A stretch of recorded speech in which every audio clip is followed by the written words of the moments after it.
త్వరలో రానున్న పార్లమెంట్ ఎన్నికల్లో మనకు ఫైనల్స్ లాంటివని ముఖ్యమంత్రి రేవంత్ రెడ్డి అన్నారు. షేర్లింగంపల్లి తారానగర్లో నిర్వహించిన కార్నర్ మీటింగ్లో ఆయన చేవెళ్ల పార్లమెంటు నియోజకవర్గం కాంగ్రెస్ అభ్యర్థి రంజిత్ రెడ్డికి మద్దతుగా ప్రచారం నిర్వహించారు. రిజర్వేషన్లు తొలగించేందుకు బీజేపీ కుట్ర పన్నుతోందని ఆయన తీవ్ర స్థాయిలో ధ్వజమెత్తారు. బీఆర్ఎస్ బీజేపీలకు ఓటు వేయొద్దని పిలుపునిచ్చారు.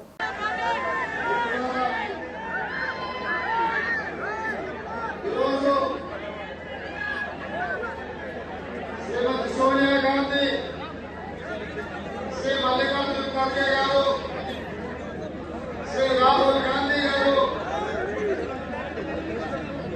చేవెళ్ల పార్లమెంటు నియోజకవర్గ కాంగ్రెస్ పార్టీ అభ్యర్థిగా డాక్టర్ రంజిత్ రెడ్డిని ఈ ఎన్నికల బరిలో నిలిచితే ఈ రోజు షేర్లింగంపల్లి నియోజకవర్గ కాంగ్రెస్ పార్టీ ఇన్ఛార్జ్ మిత్రుడు జగదీష్ గౌడ్ గారు ఈ బ్రహ్మాండమైన రోడ్ షో ఏర్పాటు చేసి కాంగ్రెస్ పార్టీ నాయకుల సహకారం, జైపాల్ గారి సహకారం,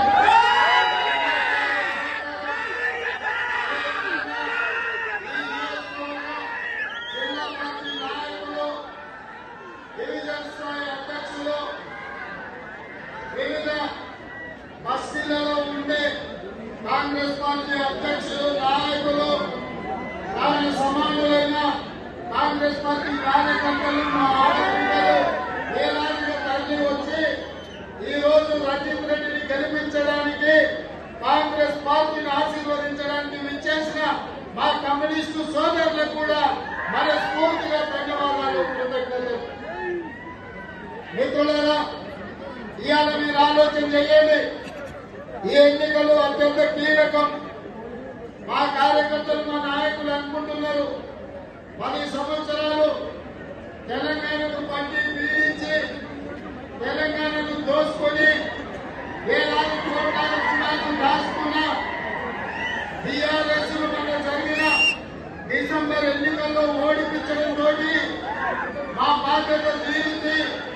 మా రేవంత్ అన్నని రాష్ట్ర ముఖ్యమంత్రి